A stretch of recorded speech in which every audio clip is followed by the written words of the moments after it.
ಒಂದು ದಿನ ಬೆಳಗ್ಗೆ ಮನೆಯ ಮಹಡಿಯ ಮೇಲೆ ಒಂದು ಬಾಲ್ದಿ ಹಾಗೂ ಬಹಳಷ್ಟು ತರಕಾರಿ ಮತ್ತು ಹಣ್ಣಿನ ಸಿಪ್ಪೆ, ವೃತ್ತಪತ್ರಿಕೆ, ಒಣಗಿದ ಕಡ್ಡಿ, ಎಲೆಗಳು ಮತ್ತು ನೀರನ್ನಿಟ್ಟುಕೊಂಡಿರುವ ದೀಪಾಳನ್ನು ಪ್ರಿಯಾ ನೋಡುತ್ತಾಳೆ.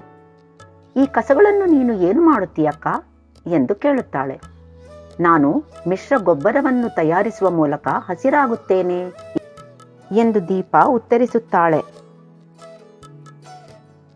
ಹಸಿರಾಗುವುದಾ ಎಂದು ತಲೆ ಕೆರೆದುಕೊಳ್ಳುತ್ತಾ ಕೇಳುವ ಪ್ರಿಯಾ, ನೀನು ಹಸಿರು ಉಡುಪುಗಳನ್ನೇ ಹಾಕಿಕೊಳ್ಳುತ್ತೀಯಾ ಅಥವಾ ನಿಂಗೆ ತಲೆ ಕೆಟ್ಟಿದೆಯಾ? ಓಹೋ, ನಂಗೊತ್ತು. ಹಾಗಂದ್ರೆ ನೀನು ಹಸಿರನ್ನು ಬೆಳೆಸುತ್ತಿದ್ದೀಯಾ ಅಲ್ವಾ ಎಂದು ಕೇಳುತ್ತಾಳೆ. ಮುಸಿ ಮುಸಿ ನಗುವ ದೀಪ, ಹಸಿರಾಗುವುದು ಎಂದರೆ ಹಸಿರು ಉಡುಪು ತೊಡುವುದು ಎಂದಲ್ಲ, ಅಥವಾ ತಲೆ ಕೆಟ್ಟಿದೆ ಅಂತಲ್ಲ, ಅಥವಾ ಹಸಿರು ಬೆಳೆಯುವುದು ಎಂದಲೂ ಅಲ್ಲ. ಹಾಗಂದ್ರೆ ಈ ಭೂಮಿಯ ಸಂಪನ್ಮೂಲಗಳನ್ನು ಉಳಿಸಲು ನಮಗೆ ಸಾಧ್ಯವಿರುವುದನ್ನೆಲ್ಲ ಮಾಡುವುದು ಎನ್ನುತ್ತಾಳೆ. ಭೂಮಿಯ ಸಂಪನ್ಮೂಲಗಳನ್ನು ಹೇಗೆ ಸಂರಕ್ಷಿಸುವುದು ಎಂದು ಪ್ರಿಯಾ ಕೇಳುತ್ತಾಳೆ. ಅದಕ್ಕೆ ದೀಪ, ಕಡಿಮೆ ಸಂಪನ್ಮೂಲಗಳನ್ನು ಬಳಸುವುದು ಹಾಗೂ ನಾವು ಬಳಸುವ ಎಲ್ಲ ವಸ್ತುಗಳನ್ನು ಮರು ಸಂಸ್ಕರಿಸುವುದರ ಮೂಲಕ ಎಂದು ಉತ್ತರಿಸುತ್ತಾಳೆ. ಚಕಿತಳಾದ ಪ್ರಿಯಾ, ನಾವ್ಯಾಕೆ ಹಾಗೆ ಮಾಡಬೇಕು ಎಂದು ಪ್ರಶ್ನಿಸುತ್ತಾಳೆ. ಯಾಕಂದರೆ ಭೂಮಿಯ ಎಲ್ಲ ಸಂಪನ್ಮೂಲಗಳನ್ನು ನಾವೇ ಬಳಸಿ ಮುಗಿಸಿದರೆ ಬೇರೆಯವರಿಗೆ ಏನೂ ಉಳಿಯುವುದಿಲ್ಲ. ಹಾಗಂದ್ರೆ ಉದಾಹರಣೆಗೆ, ಅಮ್ಮ ಇವತ್ತು ನನ್ನ ಇಷ್ಟದ ಅಡಿಗೆ ಮಾಡ್ತಾರೆ, ನಂಗದು ಇಷ್ಟ ಅಂತ ಎಲ್ಲವನ್ನೂ ನಾನೇ ತಿಂದು ಮುಗಿಸುತ್ತೇನೆ. ಆಗ ಉಳಿದವರೆಲ್ಲ ಏನು ತಿಂತಾರೆ ಹೇಳು? ಹಾಗೆಯೇ ಭೂಮಿಯಲ್ಲಿ ಸೀಮಿತವಾದ ಸಂಪನ್ಮೂಲಗಳಿವೆ. ಹಾಗಾಗಿ ನಾವು ಅವುಗಳನ್ನು ಬುದ್ಧಿವಂತಿಕೆಯಿಂದ ಬಳಸಿದರೆ ಮಾತ್ರ ಸಂಪನ್ಮೂಲಗಳ ಅಪವ್ಯಯ ಕಡಿಮೆ ಮಾಡಬಹುದು. ಅದೇ ಕಾರಣಕ್ಕಾಗಿ ನಾನೀಗ ಮಿಶ್ರಗೊಬ್ಬರ ತಯಾರಿಸುತ್ತಿರುವುದು ಎಂದು ದೀಪ ವಿವರಿಸುತ್ತಾಳೆ. ಓ, ಹೀಗೋ? ಆದರೆ ಮಿಶ್ರಗೊಬ್ಬರ ಮಾಡುವುದು ಎಂದರೇನಕ್ಕ ಎಂದು ಪ್ರಿಯಾ ಕಣ್ಣು ಮಿಟುಕಿಸುತ್ತಾಳೆ. ಮಿಶ್ರಗೊಬ್ಬರ ಮಾಡುವುದು ಅಂದರೆ ಸಸ್ಯಗಳು ಬೆಳೆಯಲು ಸಹಾಯವಾಗುವಂತಹ ಅಡಿಗೆ ಮನೆ ತ್ಯಾಜ್ಯಗಳಾದ ತರಕಾರಿ ಮತ್ತು ಹಣ್ಣಿನ ಸಿಪ್ಪೆ, ಮುದುಡಿದ ಹೂವು, ಒಣಗಿದ ಎಲೆಗಳು ಇತ್ಯಾದಿಯಿಂದ ಸಹಜವಾದ ಗೊಬ್ಬರವನ್ನು ತಯಾರಿಸುವುದು. ಈ ಮಿಶ್ರಗೊಬ್ಬರ ತಯಾರಿಸಲು ನಾನು ನಿನಗೆ ಸಹಾಯ ಮಾಡಬಹುದಾ ಅಕ್ಕ ಎಂದು ಪ್ರಿಯಾ ಕೇಳುತ್ತಾಳೆ. ಓ, ಖಂಡಿತ ಎನ್ನುತ್ತಾ ದೀಪ ವೃತ್ತಪತ್ರಿಕೆಯ ಕೆಲವು ಪುಟಗಳನ್ನು ಪ್ರಿಯಾಳಿಗೆ ಕೊಟ್ಟು, ಇವುಗಳನ್ನು ಚಿಕ್ಕ ಚಿಕ್ಕ ಚೂರುಗಳಾಗಿ ಹರಿ ಎಂದು ಸೂಚಿಸುತ್ತಾಳೆ.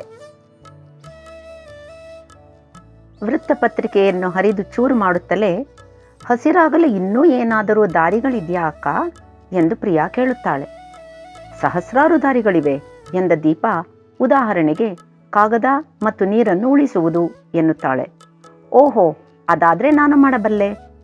ಇವತ್ತಿಂದ ಸ್ನಾನ ಇಲ್ಲ, ಮನೆ ಪಠ್ಯ ಕೆಲಸ ಇಲ್ಲ ಎಂದು ಪ್ರಿಯಾ ಹೇಳುತ್ತಾಳೆ.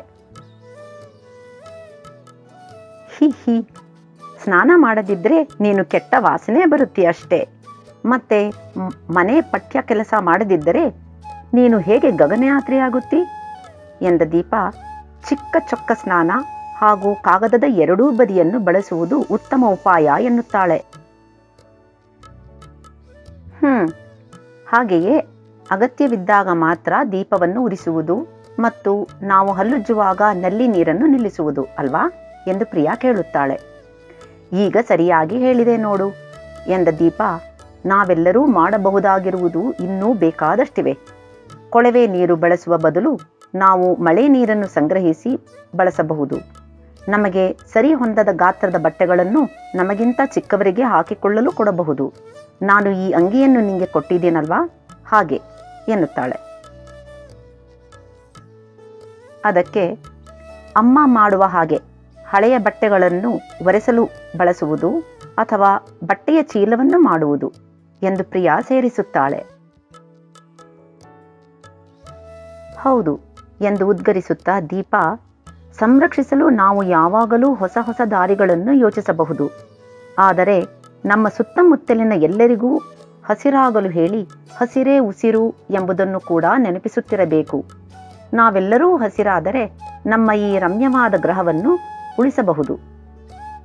ಅಷ್ಟರಲ್ಲಿ ಉಪ್ಪಿನಕಾಯಿ ಖಾಲಿಯಾದ ಜಾಡಿಯನ್ನು ತನ್ನ ಅಮ್ಮ ಕಸದ ಬುಟ್ಟಿಗೆ ಹಾಕುತ್ತಿರುವುದನ್ನು ಪ್ರಿಯಾ ನೋಡುತ್ತಾಳೆ. ಅಮ್ಮ, ನಿಲ್ಲಿ ಎಂದು ಕೂಗುತ್ತಾ, ಅದನ್ನು ಎಸೆಯಬೇಡಿ, ನಾವದನ್ನು ಒಂದು ಸುಂದರವಾದ ಹೂದಾನಿ ಅಥವಾ ಗೊಬ್ಬರದ ಕುಂಡವನ್ನಾಗಿ ಪರಿವರ್ತಿಸಬಹುದು ಎಂದು ಸೂಚಿಸಿ ಮುಷ್ಟಿ ಎತ್ತುತ್ತಾ ನಾವೆಲ್ಲ ಹಸಿರಾಗೋಣ ಎಂದು ದೃಢವಾಗಿ ಹೇಳುತ್ತಾಳೆ.